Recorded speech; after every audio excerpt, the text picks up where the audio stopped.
Hi, and we want to welcome you. We're sitting here at one of the facilities of Second Chance Animal Shelter over in North Brookfield, Mass. My name is Joe. I'm the trainer behaviorist here at Second Chance, and this is... My name is Sheryl, and I'm the Executive Director at Second Chance Animal Shelter, and we'd like to welcome you to our show. There is a huge love of animals in our country.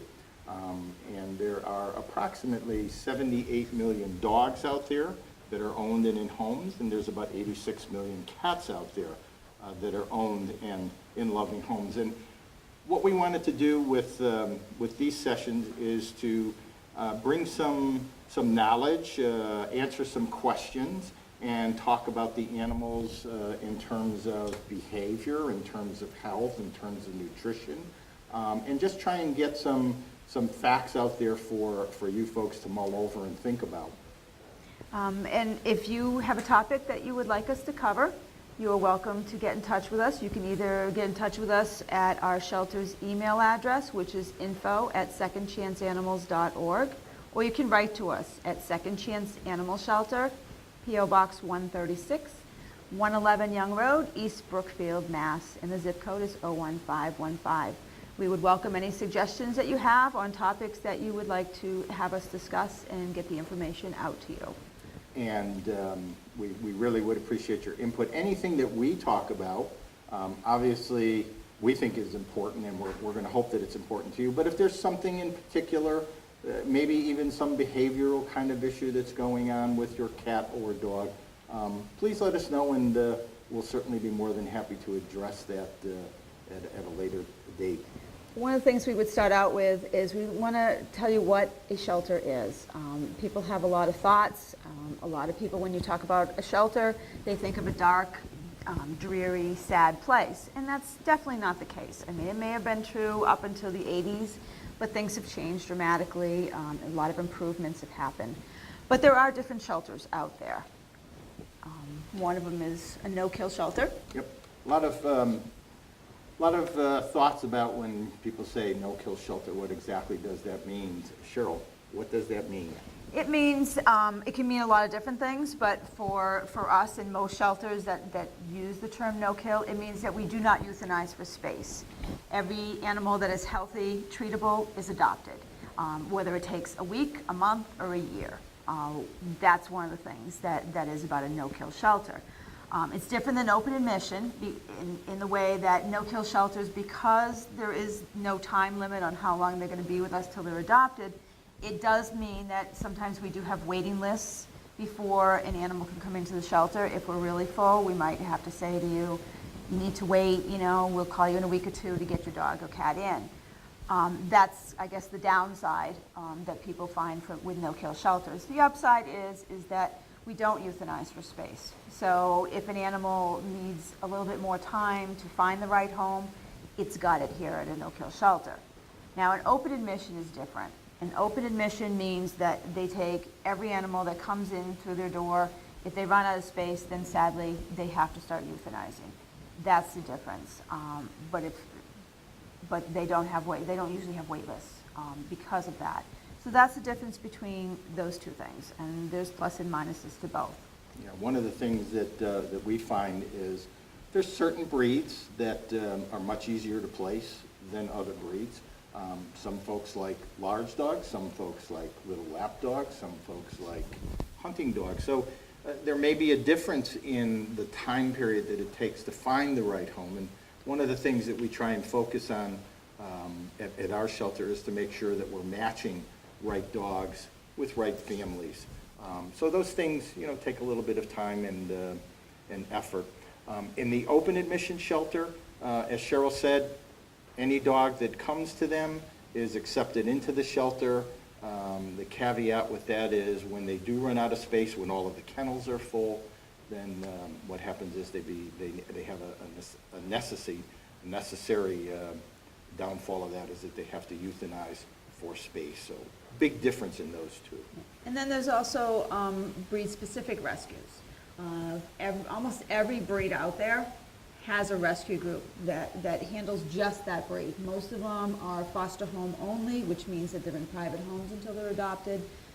Those are also out there for a lot of the specialty breeds, or any breed for that matter. But you will find that in the very popular breeds, they may not be able to take in every animal that they're called to take in, like labs, shepherds, things like that. Because those breeds there is a lot of them. They're one of the top breeds in the country, and therefore there's a lot of them out there. Yeah. Many of the breed specific shelters, as Sheryl has just mentioned, are foster homes. They don't have a physical shelter where they can house the animals. So the limitation there is how many foster families do they have? Are the foster families full? Has a dog been adopted so that there's a space? But there is a breed-specific rescue for every breed you can possibly imagine, from greyhounds to bulldogs to shih tzus, etc.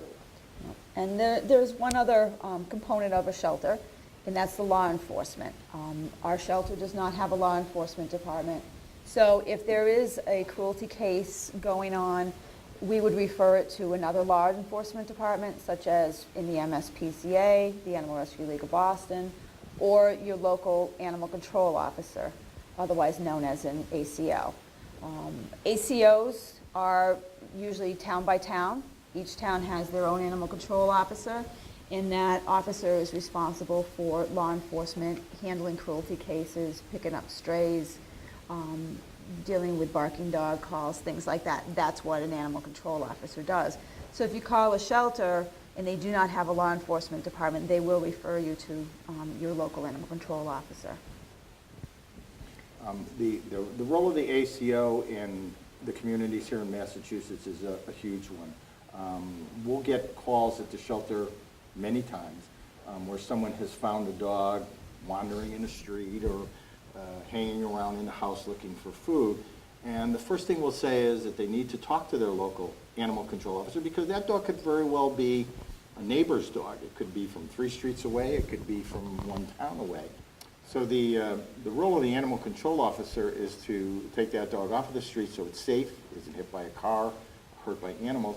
But it's important that we try and find the owner, if in fact there is an owner. Many times the dog is abandoned. But we get a lot of calls at the shelter when people say, gee, I saw a dog walking on my street. Have you talked to the animal control officer yet? No, I haven't. We really need to do that, because if it does belong to someone, we want to get it back to its home. And as an animal control officer for 19 years, I can tell you I have a lot of people that will call up and insist that the cat that is in their yard, they've never seen it before, and it has to be a stray, and come to find out it's their neighbor's new cat. So it's very important that you check with your neighbors, especially with cats more than dogs, because people do let cats out more than dogs loose, and make sure that it's not your neighbor's cat. Yeah, they may have gotten a new cat. They may have had a cat for a while and now just started to let it out and get out accidentally, whatever the case may be. But before you call animal control, check with your neighbors. If it's not, then call your animal control officer.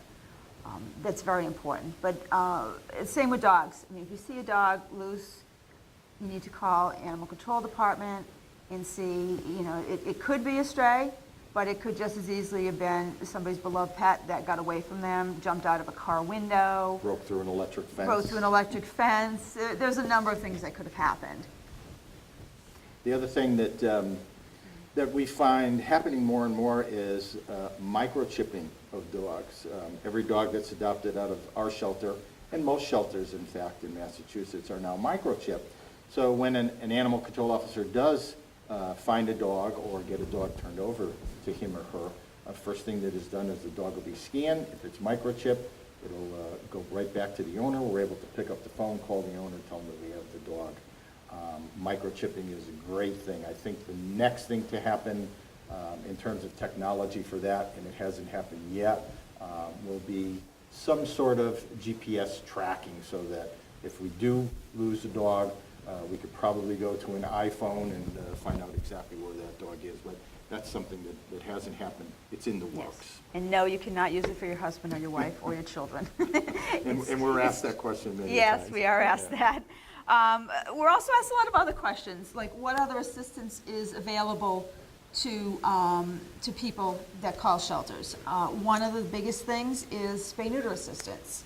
If your animal is not spayed or neutered, you need to have that done. There are 3 to 4 million animals every year that get euthanized in shelters across the country simply because there's not enough homes.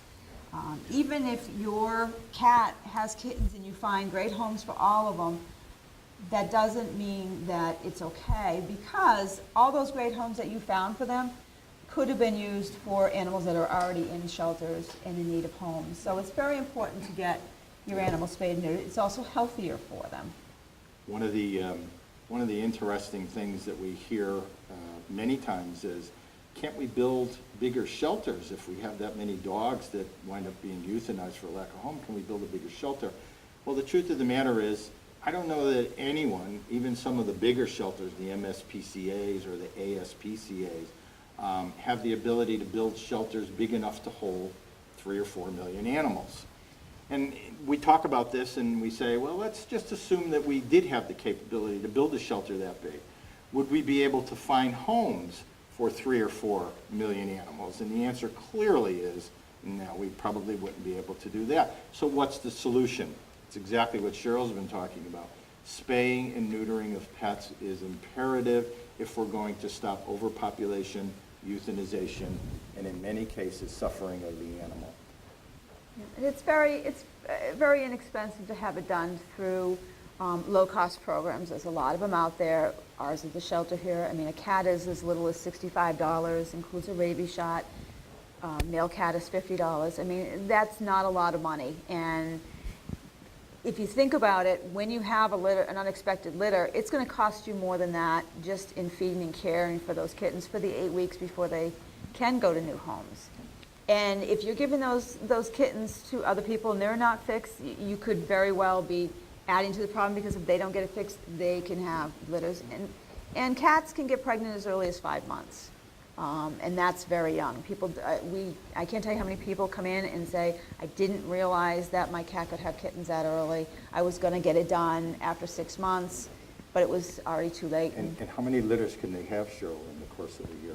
They can have, I mean, cats can go into heat pretty much one right after the other, and 3 litters is not an unusual thing for them to have, and each litter can be 4 to 8 kittens. So that starts the numbers game of going up, and that's why it's very important to get it done.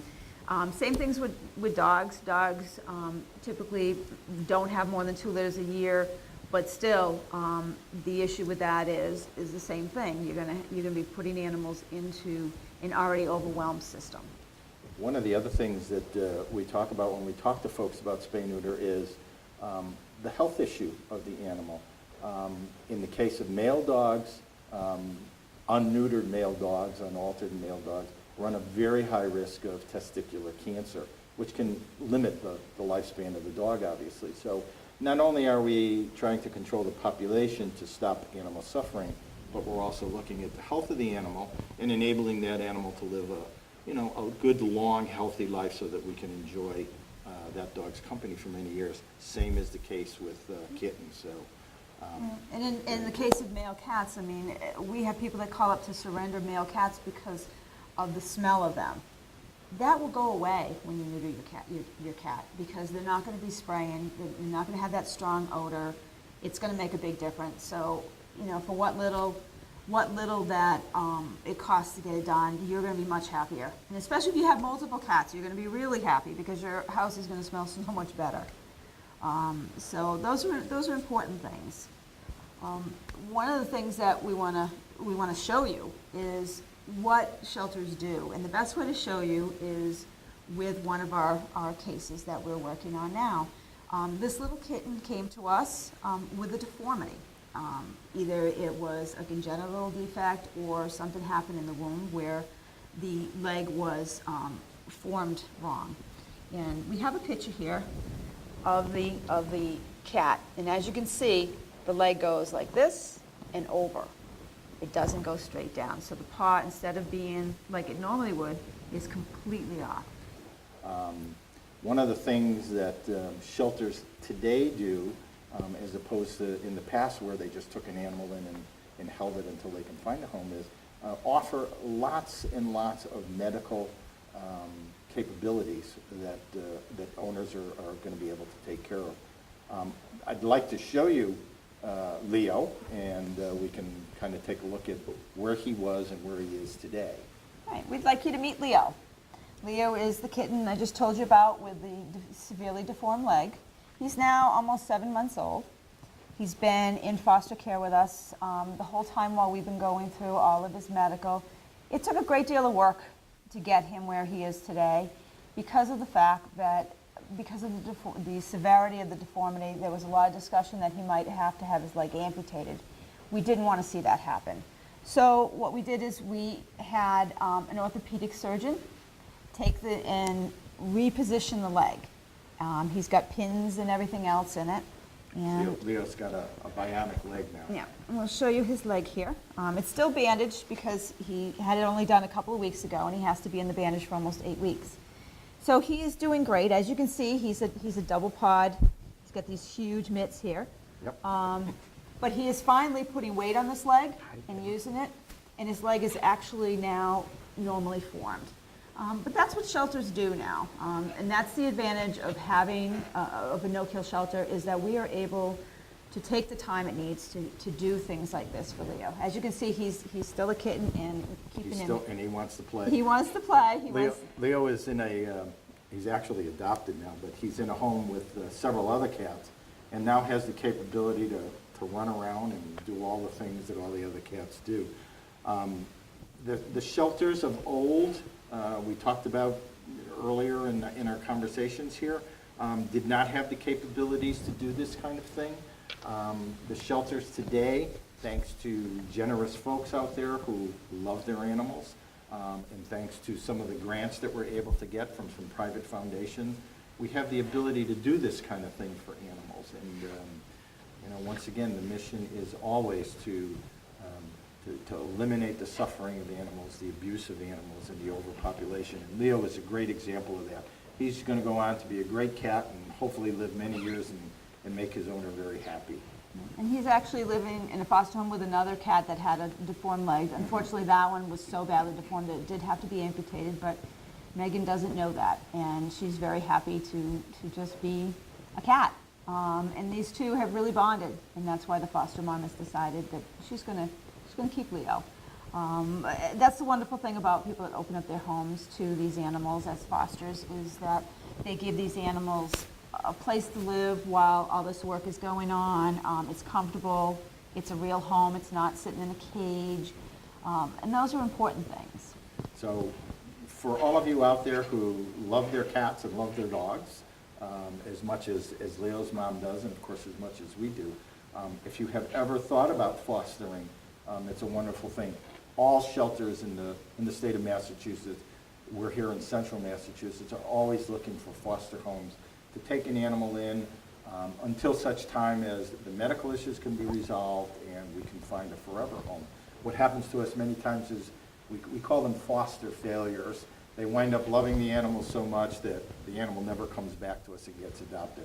And that's fine, because the outcome has to be the best for the animal. So give it some thought, and if you have any questions about how it works or what it's all about, certainly contact us, and we can give you some details on that. Now, I'm hoping that one of the things we'd like to do with these shows is also teach people how to do basic things with their animals that they may not know how to do.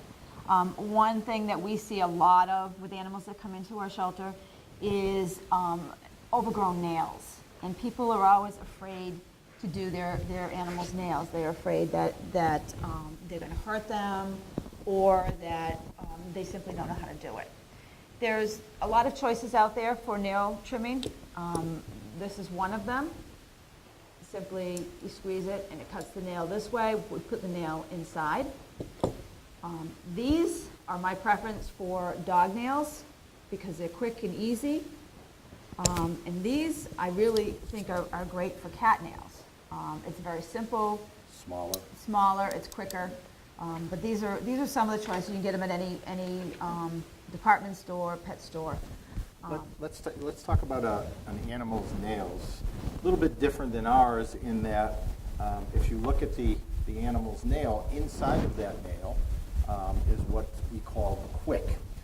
It's the blood supply. And when we clip nails, we want to make sure that we don't clip far enough up so that we are actually cutting that blood supply. They obviously have a tendency to bleed. So we want to make sure that we're clipping only the nail part that extends beyond that. When they have dark nails, like in the case of Leo here, kind of hard to see it. Some dogs, some cats have lighter nails, and you can actually see where that quick or that blood supply ends. So you just want to kind of clip off the end. But if your animal's nails are really long, don't try to cut them back all the way at once, because what will happen is you will make it bleed. You want to take off a little bit at a time, and then the quick will recede, and then you can cut it back. It's very important with puppies and kittens to get them used to having their nails done all the time. Even if you do a couple of nails every other day or whatever, do 2 nails, give them a treat, whatever. Make it a positive thing for them, and you won't have the issues of doing it. One of the things that we see from a training and behavioral standpoint is once you take these out, many of them will run and hide just from the noise of the clipper. So when they're puppies or when they're kittens, introduce them to them. Let them sniff, because animals nose first. Always treat them so that when they see this, it becomes a pleasurable experience as opposed to a bad experience. And again, if you are going to actually do the cutting, make sure that we're only cutting the nail part, not the quick. Once we cut that quick, it hurts, and they're going to make that relationship, and then it's going to be a real show to try and get them to sit still for you. It's important to also have something on hand in case you do clip and make them bleed. Quick Stop, any of those kind of products like that will stop the bleeding instantly. So those are important things to have. But when you're clipping the nails, the easiest thing, especially on the cats, is just gently squeeze the paw, and the nail comes. I'll bring the nail out. Leo's not going to cooperate. Leo's not going to cooperate. But we'll do it. Come on. Show them how good you are. Okay, so you just take the nail, and there it is. Pops right out. And then it's very easy to just take and clip the nail. It's nice if you have somebody that can hold the cat while you're clipping the nail. That's a great thing. It makes it a lot easier. If you have a dog and the dog is you're worried about the dog biting you or whatever, then you might want to use a muzzle when you do it. I prefer not to if possible, because I don't want to stress the dog out. Sometimes, that's what you need to do. Well, yeah, some animals are just, they're adverse to it, so it needs to be done. It's not something that we can just let pass. We have actually seen animals come into us where the nail has actually curled around and gone into the pad. So. And especially animals like Leo, where he's got the double paws. Don't forget about these right here. A lot of times people come in and these nails are all nicely done, but the dew claws or whatever are not done, and they actually go into the pad, and people don't realize they even had a nail there. So it's really important to make sure that you get all the nails when you're doing it. So nails are one of the basic things, just on general maintenance of the animal. In later shows, we'll talk about some other things. Cleaning ears, another pretty basic situation. Bathing, and those kinds of things that we know that any owner can do, and it's a definite imperative for grooming the animal.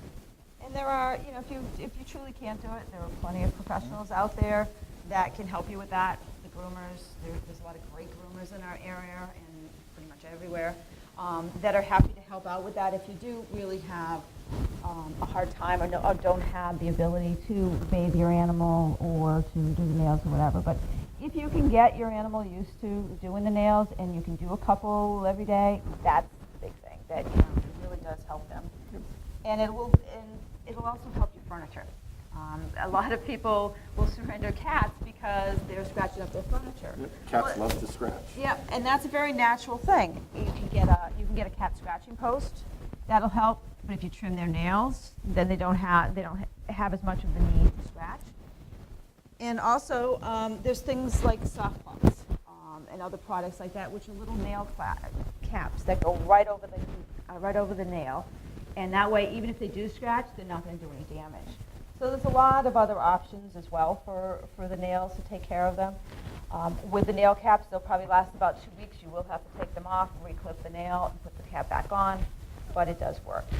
So there's lots of ways to alleviate some of the things that we find to be unacceptable in our homes. Leo is an example of an animal that was surrendered from an unexpected litter.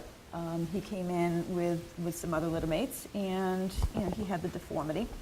And so he's been with us a lot longer than his other litters, but he was an unexpected litter from somebody who had not spayed their cat. So that's one of the ways they come in. They come in from animal control officers. Once they're held for the required 7 days in Massachusetts, they will call us and bring the animal in. We do behaviorally assess the animals when they come in to make sure that they are adoptable, that they're not a threat to human safety, things like that. So they come in from animal control, owners. He has to go back. Yeah. So some of the other ways that animals are surrendered to the shelter, besides owner surrenders or they're abandoned and animal control picks them up, they come that way. Also confiscations from cruelty cases. We get a lot of those from animal control that has gone in and confiscated an animal because of cruelty issues, neglect, things like that. So we get them that way. We do get animals because the owner has died and there's no family member that can take care of them, so we do get them in that way as well. All of the animals that come into our shelter are evaluated. Dogs are checked to see if they are aggressive towards food aggression, which means that we go in and make sure that if you go near their bowl, they're not going to attack you. We check them for that they can handle, you can pet them and everything, and they're not going to be aggressive. Yep, we have three actually certified evaluators in the shelter who have trained under some of the best folks in the country. So we test dogs for, as Sheryl said, food aggression, toy aggression. If they want to guard their dog bones or their dog toys, we test them for human aggression. Of course, many of our dogs and cats go to families that have children, so we want to make sure children like to hug dogs and grab ears and grab tails, so that's part of the evaluation. So when we do put a dog or a cat out onto the adoption floor, we have a fairly good level of reliance that the animal is going to behave properly in the house, at least from that standpoint. And nothing is 100%, Right. But this gives us a very good indication of the animal's behavioral attitudes, things like that. So that's why we do what we do. We do a similar thing with cats, not so much with food aggression, things like that, but just that the cat can be handled, be picked up, be petted, that it's not going to just attack people. There is a difference between a feral cat and a house cat. Feral cats are outside, either born outside or have been outside so long that they have reverted back to a wild state where you can't touch them, you can't pick them up. They may be okay with someone who regularly feeds them, they might even be able to touch them, but anybody else, they would risk being bitten or scratched. So we've covered a lot of ground over the last half hour or so, and I hope we've done a good job at bringing some information to you. If there's something that we've missed, something that we've confused you about, and we probably have a good tendency to do that, please let us know. Yep, you can write to us at Second Chance Animal Shelter, 111 Young Road in East Brookfield, Mass. The zip code is 01515. You can email us through our website. Our website is secondchanceanimals.org. If you are looking for assistance with spay-neuter, you can call our Wellness Center in North Brookfield at 508-637-1333. Those are the several ways that you can get in touch with us, but we would be happy with your comments or suggestions on topics that you might like us to cover. Well, it was fun spending time with you, and I hope we get to see you again, and thanks for listening to us.